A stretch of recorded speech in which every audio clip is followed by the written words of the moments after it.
औज़ुबिल्लाहि मिनश्शैतानिर्रजीम बिस्मिल्लाहिर्रहमानिर्रहीम अस्सलातु वस्सलामु अलैका या रसूलल्लाह सल्लल्लाहु तआला अलैहि वसल्लम। फ़ुज़ूल ख़र्ची को रब तबारक व तआला पसंद नहीं फ़रमाता। कुरान में और अहादीस में उसकी सख्त तरदीद और वईदें आई है। अल्लाह सुब्हानहु तआला ने फ़ुज़ूल ख़र्च करने वाले को शैतान का भाई कहा है और अहादीस मुबारका में भी कसरत के साथ वईदें आई है, उसकी सज़ाओं का बयान हुआ है। हमें चाहिए कि हम फ़ुज़ूल ख़र्चियों से बचें। जब बंदा फ़ुज़ूल ख़र्चियों से बचता है तो अल्लाह ताला उसकी दौलत में, कमाई में, रोज़ी में, घर में बरकतें अता फ़रमाता है, रहमतें अता फ़रमाता है। और अगर अल्लाह ने दौलतें दी है और वो बेदरीग ख़र्च कर रहा है, फ़ुज़ूल ख़र्च कर रहा है, तो फिर अल्लाह ताला धीरे धीरे दौलतों से रहमतों बरकतों को खींच लेता है। याद रखिए, अल्लाह अगर देता है तो वो लेना भी जानता है।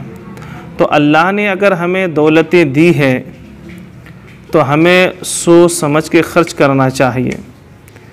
कहीं ऐसा ना हो कि हम ऐसी जगह पे या इस तरह से ख़र्च करें कि अल्लाह और उसके रसूल नाराज़ हो जाएं।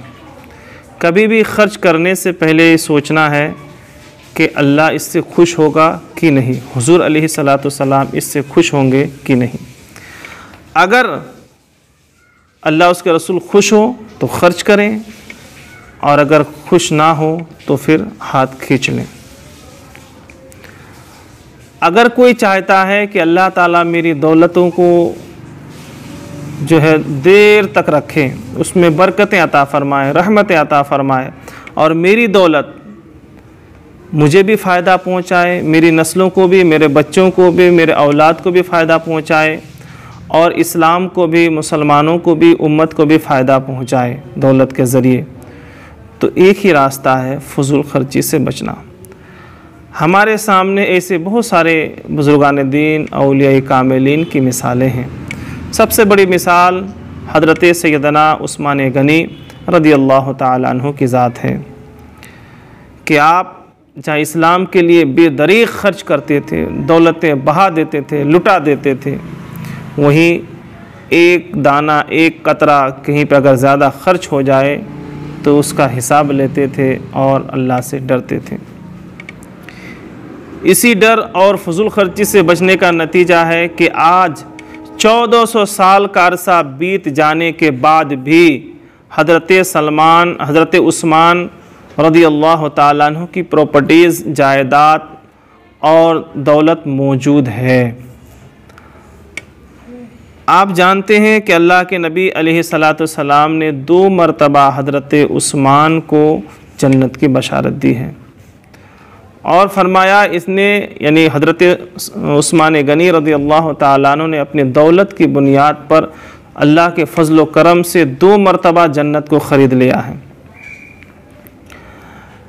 तो इस तरह से जब इंसान राह खुदा में दौलतों को ख़र्च करता है, माल को ख़र्च करता है, जायदाद को ख़र्च करता है, प्रॉपर्टीज़ को जो है राह खुदा में लुटाता है, ख़र्च करता है, जो अल्लाह ने हुक्म दिया है कि मैं जो कुछ भी तुम्हें दिया हूँ उसमें से कुछ खर्च करो, और बंदा राह खुदा में ख़र्च करता है तो अल्लाह उसकी दौलतों में और बरकतें अता फ़रमाता है और उसकी प्रॉपर्टीज़ में, जायदाद में और वसअतें अता फ़रमाता है, रहमतों को दाखिल व शामिल फ़रमाता है। लेकिन जब अल्लाह की राह में ख़र्च करने से कोताही बरतता है, कंजूसी करता है, बुखालत करता है, तो अल्लाह की ख़ास इनाम व इकराम, रहमतों और बरकतों से महरूम हो जाता है और वो दौलत धीरे धीरे ख़त्म हो जाती है।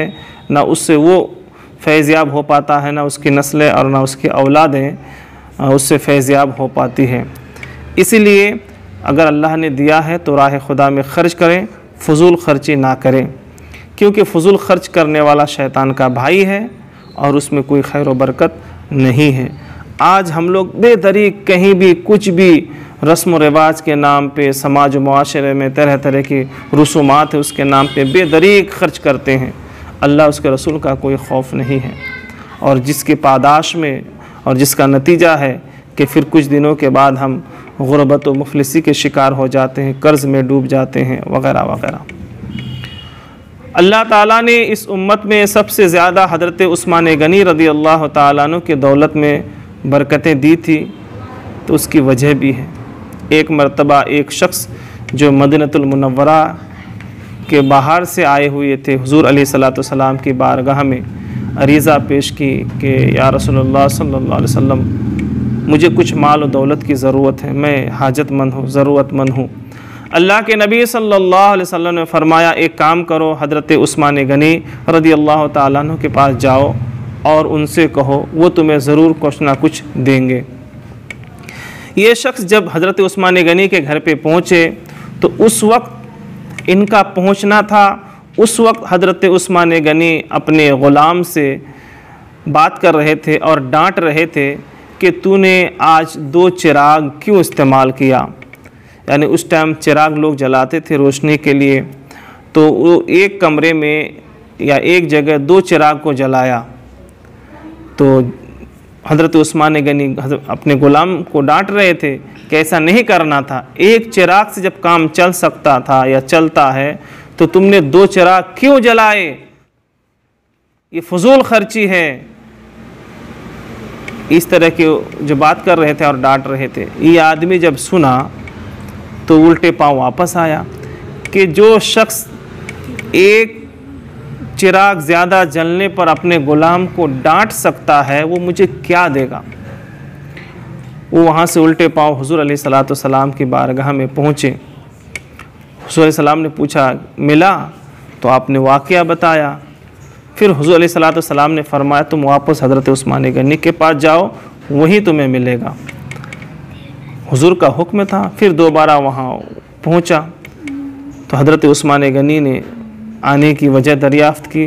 फरमाया, कैसे आना हुआ? कहा कि मैं हुज़ूर की बारगाह में गया था, कुछ मुझे माल और दौलत की ज़रूरत है, मैं हाजतमंद हूँ और हुज़ूर ने आपके यहाँ मुझे भेजा है।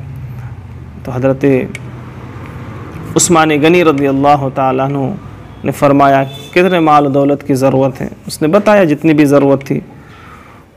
उतनी दौलत या उतना पैसा, जो भी उस रकम, दिनार, दराहिम, जो भी उस वक्त चलते थे, आपने दे दी। फिर उतना और दे दी। का पहला इसलिए दिया कि तुमको ज़रूरत थी, और दूसरे मरतबा और इतना इसलिए दे रहा हूँ कि हुजूर ने मेरा इंतखाब फरमाया है, मुझे इस लायक समझा है कि मैं कुछ दे सकता हूँ, इसलिए मैं तुम्हें डबल दे रहा हूँ। खुलासा कलाम ये है कि हज़रत उस्मान गनी की दौलत और जायदाद आज भी जो मौजूद है, आज भी ये 2023 तक, और इंशाअल्लाह उनकी प्रॉपर्टीज़, जायदाद, ज़मीन, बागात, कुएँ सुबह क़यामत तक अल्लाह ताला बाकी रखेगा। क्यों? उसकी वजह यह है कि आप इस तरह से खर्च करते थे, जहाँ लुटाना रहता था और जहाँ लुटाने से अल्लाह उसके रसूल खुश होंगे वहाँ आप बेदरीग लुटा देते थे, और जहाँ बचना रहता था तो एक दाना खर्च करने पर भी आप अफसोस करते थे, रोते थे, डरते थे। अज़ीज़ान गिरामी, इसलिए हमेशा खर्च करने से पहले सोचें कि इस खर्च से या यहाँ लुटाने से, खर्च करने से अल्लाह खुश होगा या नहीं। आज हम जो परेशान हैं, दर बदर भटक रहे हैं, बरकत नहीं है, रहमत नहीं है, इतना कमा तब भी नहीं है, ये उसकी वजह है कि हम ख्वाहिशात के पीछे भाग रहे हैं। हमारा दिल जो बोल रहा है, हमारा दिमाग जो बोल रहा है, हमारा नफ्स जो बोल रहा है, हम वही कर बैठते हैं और वही खर्च करते हैं, उस हिसाब से अपने रसूमात को, कामों को अंजाम देते हैं। ये नहीं देखते हैं इस काम से अल्लाह खुश होगा कि नहीं, अल्लाह राज़ी होगा कि नहीं, हुज़ूर अलैहिस्सलाम के फरमान के मुताबिक हम खर्च कर रहे हैं कि नहीं। हमें अल्लाह उसके रसूल के फरामीन का कोई ख़याल ही नहीं है, हम अपने नफ्स के मुताबिक खर्च कर रहे हैं, जिसका नतीजा है कि आज सब कुछ होने के बाद भी हम नाना कह रहे हैं, नहीं कह रहे हैं, और रहमत व बरकतों से हम महरूम हैं। लिहाजा फजूल खर्ची से बचें। कुरान कह रहा है फजूल खर्च करने वाला शैतान का भाई है। खा वो 1 रुपये खर्च करे, 1000 रुपये खर्च करे, 1 करोड़ रुपये खर्च करे या 1 आना खर्च करे, अगर फजूल खर्च करता है तो वो शैतान का भाई है। और ये फतवा किसी मौलवी मुल्ला का नहीं बल्कि अल्लाह का है। अल्लाह पाक हम तमाम को फजूल खर्चियों से बचाने की तौफ़ीक़ अता फ़रमाए, सुन्नत के मुताबिक ज़िंदगी गुजारने की तौफ़ीक़ अता फ़रमाए।